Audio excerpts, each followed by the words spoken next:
Assalamualaikum warahmatullahi wabarakatuh. Berjumpa kembali dengan catatan Syafiq Hasim. Akhir-akhir ini kritik terhadap penggunaan artificial intelligence marak terjadi. Majelis Ulama Indonesia misalnya mengeluarkan peringatan jika sebaiknya kita umat Islam hati-hati menggunakan artificial intelligence. Pihak MUI mengatakan jika kecerdasan buatan ini mengancam agama karena kecerdasan buatan bisa menjadi pengganti guru agama. Artificial intelligence bisa memutuskan sanad keilmuan orang karena orang tidak perlu bertanya kepada guru namun bisa langsung mencari ke artificial intelligence. Bahaya artificial intelligence menurut kalangan MUI itu lebih canggih dari hal-hal sebelumnya, termasuk dalam penciptaan hoax. Sebetulnya kalangan yang terancam dengan artificial intelligence ini tidak hanya kalangan agamawan saja. Kalangan pendidik, dosen, guru, dan kalangan pencari kerja juga merasa gelisah dengan kehadiran kecerdasan buatan ini. Tadi artificial intelligence bisa menggantikan fungsi manusia dalam beberapa jenis pekerjaan. Misalnya dalam hal penyediaan informasi, artificial intelligence hampir mengumpulkan seluruh informasi yang dibutuhkan oleh manusia di dunia ini. Informasi yang mereka sediakan meliputi agama, kedokteran, biologi, coding bahkan, dan sejuta lagi jenis informasi. Hebatnya, artificial intelligence bisa menjawab pertanyaan dalam waktu yang sangat singkat, bahkan sekejap. Misalnya kita bertanya melalui prompt yang kita susun, maka artificial intelligence yang sudah berada di genggaman kita sehari-hari langsung memberikan jawaban. Bahkan kita diberi kesempatan untuk bertanya lagi jika jawaban dari kita atau dari dia tidak memuaskan. Artificial intelligence menawarkan bantuan untuk memberikan jawaban yang lebih mendalam dari jawaban yang diberikan sebelumnya. Dalam dunia akademik dan riset, artificial intelligence malah bisa mengenerate paper atau memproduksi makalah sesuai dengan apa yang kita mintakan padanya.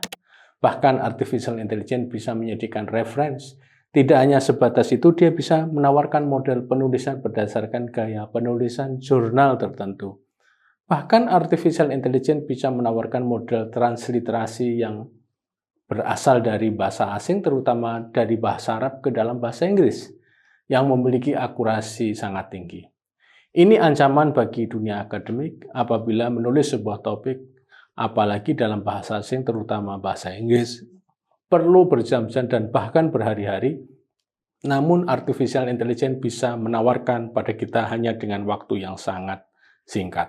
Apakah semua jawaban dan hal-hal yang diberikan oleh artificial intelligence itu selalu benar? Jawaban alat ini tidak selalu benar secara persis atau akurat. Dalam banyak hal, jawaban artificial intelligence ini bahkan bisa dikatakan ngawur dan misleading, misalnya memberikan referen yang salah dan lain sebagainya. Terkadang kita yang tidak terbiasa memang merasa sulit untuk menentukan apakah ini hasil kecerdasan buatan atau hasil kecerdasan manusia. Jika kita sudah terbiasa, maka secara kecerdasan manusia kita bisa mengenali bahwa ini hasil kecerdasan buatan dan ini hasil kecerdasan manusia, atau bahkan hasil campuran di antara keduanya. Artificial intelligence adalah buatan manusia, di sana masih banyak kelemahan, namun kelemahan itu terus mereka sempurnakan. Tidak hanya mampu menjawab pertanyaan membuat paper, namun artificial intelligence sudah membantu otak manusia untuk menavigasi arah serangan bom, sebagaimana yang kita lihat dan saksikan dalam perang Amerika Israel melawan Iran. Pendek kata, artificial intelligence ini tidak atau belum sempurna, namun dia selalu memperbaiki menuju ke arah perbaikan dan mungkin kesempurnaan suatu saat menurut hukum mesin cerdas manusia ini. Apakah artificial intelligence berdampak buruk dan negatif pada manusia? Bisa saja dan bisa tidak. Bisa membantu manusia namun juga bisa mencelakakan. Misalnya ada kasus di Amerika di mana seorang remaja bunuh diri karena dia sangat intensif menggunakan chatbot untuk konsultasi dengan artificial intelligence.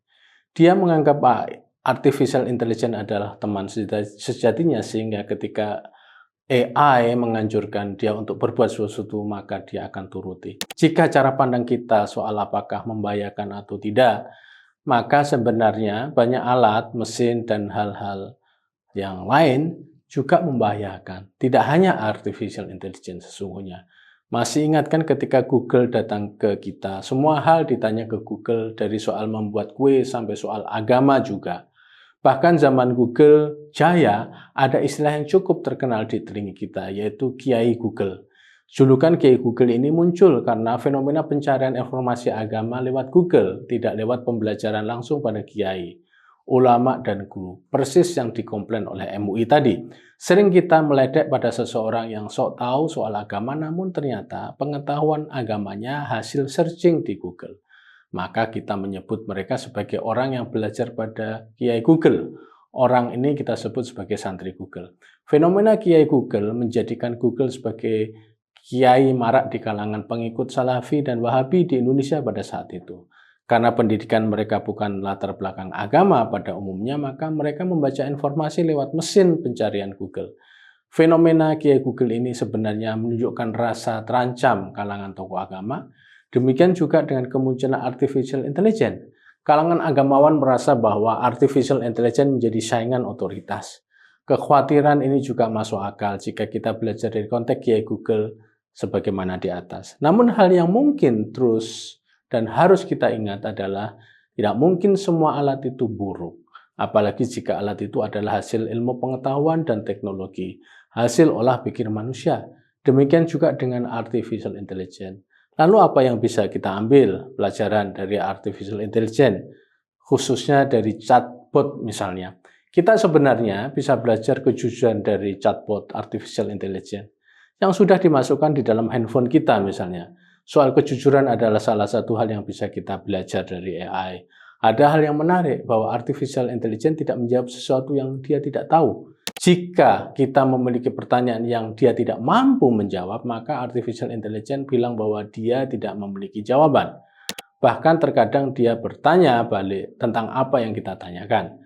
Seolah-olah dia ingin tahu dan ingin menyempurnakan diri agar dia bisa menjawab pertanyaan kita. Bertanya kepada AI atau ChatGPT misalnya, bagi beberapa orang itu merupakan hal yang menggembirakan karena bertanya pada artificial intelligence tidak seperti bertanya pada guru, ustadz, kiai, orang tua, dan lain sebagainya. Bertanya pada AI tidak ada judgment, bully, atau jawaban yang menyebabkan kita resah. Sebagai catatan, keberadaan artificial intelligence bisa merugikan dan membahayakan kita semua, namun keberadaan alat cerdas ini juga bisa membantu kita dalam banyak hal. Jika pemuka agama, akademisi, dan lain sebagainya banyak yang mengkritik kecerdasan buatan ini, maka kita juga harus sadar bahwa artificial intelligence bukan manusia, dan kesadaran manusia akan lebih besar daripada kesadaran mesin buatan itu sendiri.